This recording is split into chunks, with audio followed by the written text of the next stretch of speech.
जी सुनिए, राहुल का टिफिन दे आइए उसके ऑफिस में। राहुल की माँ बोली, क्या राहुल आज साथ में टिफिन लेकर नहीं गया? आज उसके ऑफिस में मीटिंग थी बॉस के साथ सवेरे सवेरे, इसलिए बिना टिफिन के ही वो चला गया। ठीक है, मैं दे आता हूँ।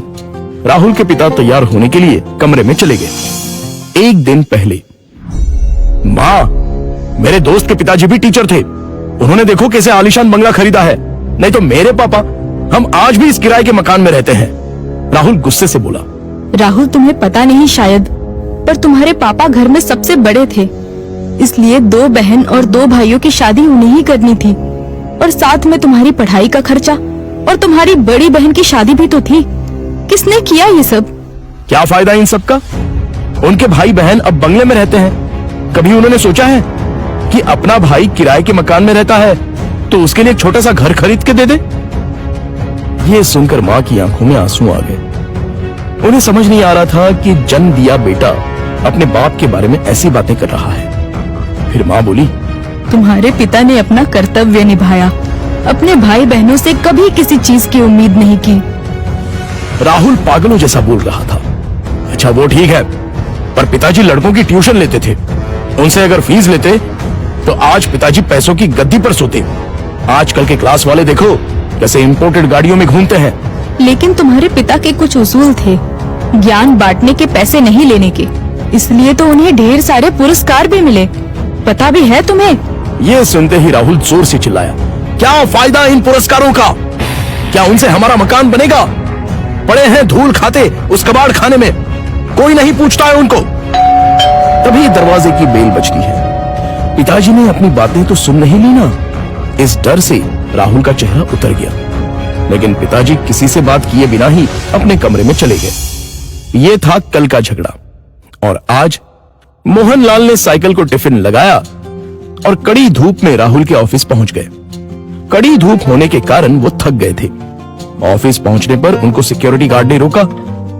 राहुल सर को टिफिन देना था, क्या मैं अंदर जा सकता हूं? मोहनलाल ने पूछा। अभी नहीं दे सकते, वो बॉस के साथ मीटिंग में है।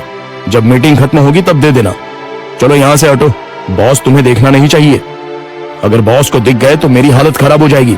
चलो जाओ उधर, गार्ड बोला। मोहनलाल कुछ ही दूरी पर धूप में खड़े रहे। मीटिंग 1 घंटे से ऊपर तक चली। उनके पैर में दर्द होने लगा। तभी ऑफिस के केबिन का दरवाजा खुलने की आवाज आई। बॉस के पीछे पीछे राहुल भी आया। धूप में खड़े हुए पिताजी को देखकर वो मचलाया। चलते चलते बॉस की नजर मोहनलाल पर पड़ गई। गाड़ी में बैठने की बजाय वो वहीं खड़े रहे। वो सामने धूप में कौन खड़ा है? उन्होंने गार्ड से पूछा। अपने राहुल साहब के पिता हैं, टिफिन देने आए थे। गार्ड डरते हुए बोला। बुलाओ उन्हें। राहुल घबरा गया, उसके पसीने छूट गए। उसे अपने पिता पर बहुत गुस्सा आया। गार्ड के बुलावे पर मोहनलाल अंदर आए। बॉस उनके पास गए और बोले, आप मोहनलाल सर हैं ना? सरकारी स्कूल में आप ही टीचर थे ना? हाँ, पर आप कैसे पहचानते हैं मुझे? कुछ समझने से पहले ही बॉस ने मोहनलाल के पैर छुए। राहुल और सब लोग ये देखकर हक्का बक्का रह गए। सर, मैं विजय, आपका स्टूडेंट था। आप मुझे पढ़ाने के लिए घर आते थे। हाँ, याद आया। बाप रे, तुम तो बहुत ही बड़े हो गए हो। विजय मुस्कुराया और बोला, सर आप यहाँ धूप में क्या कर रहे हैं? चलिए अंदर बैठते हैं, बहुत सारी बातें करनी है आपसे। सिक्योरिटी, तुमने इन्हें अंदर क्यों नहीं बिठाया? सिक्योरिटी ने शर्म के मारे गर्दन नीचे कर दी और बोला, सॉरी सर, गलती हो गई। इस पर मोहनलाल बोले, इसमें इसकी कोई गलती नहीं है, आपको डिस्टर्ब ना हो इसलिए मैं ही बाहर खड़ा हुआ था। ओके। विजय ने मोहनलाल का हाथ थामा और उनको अपने कैबिन ले गया। बैठिए सर, अपने कुर्सी की तरफ उंगली करते हुए विजय बोला। नहीं, ये कुर्सी तो तुम्हारी है। मोहनलाल हिचकिचाहट से बोले, सर आपकी वजह से ही तो ये कुर्सी मुझे मिली है, इसलिए इस पर सबसे पहले आपका हक बनता है। विजय ने जबरदस्ती मोहनलाल को अपनी कुर्सी पर बिठाया। शायद आपको पता नहीं, लेकिन अगर सर नहीं होते तो आज ये कंपनी नहीं होती और मैं अपने पिता के साथ उनकी दुकान में बैठा रहता। विजय ने अपने साथियों से कहा। राहुल और मैनेजर आश्चर्य से देखते ही रह गए। स्कूल के टाइम मैं एक एवरेज स्टूडेंट था, मुझे पढ़ाई में दिलचस्पी नहीं थी। मार्क्स कमा रहे थे, इसलिए मेरी माँ मुझे सर के पास उनके घर ले गई और ट्यूशन लेने के लिए कहा। पर सर के घर पर जगह नहीं थी, इसलिए वो हमारे घर आकर मुझे पढ़ाने लगे। लेकिन सर ने कभी फीस नहीं ली। सर के पढ़ाने के तरीके से फिर धीरे धीरे मुझे पढ़ाई में रुचि आने लगी और मैंने 10वीं में दूसरा नंबर लाया। ये देखकर तो मैं हवा में उड़ने लगा। My goodness! पर सर ने कभी आपसे फीस नहीं ली? मैनेजर ने पूछा। मैं मां के साथ मिठाई लेके सर के घर गया। मां ने 50,000 का चेक सर को दिया, लेकिन उन्होंने वो नहीं लिया। तब सर ने एक बात कही थी जो आज भी मुझे याद है। सर ने कहा था, मैंने कुछ नहीं किया, आपका बेटा ही होशियार था। मैंने सिर्फ उसे रास्ता दिखाया है और मैं ज्ञान बेचता नहीं हूं, दान करता हूं। फिर मैंने 12th करने के बाद MS किया और अमेरिका जाकर पढ़ाई की और वापस आने के बाद ये कंपनी स्टार्ट की। एक पत्थर को सर ने हीरा बना दिया। सर, आपको सच में दिल से प्रणाम।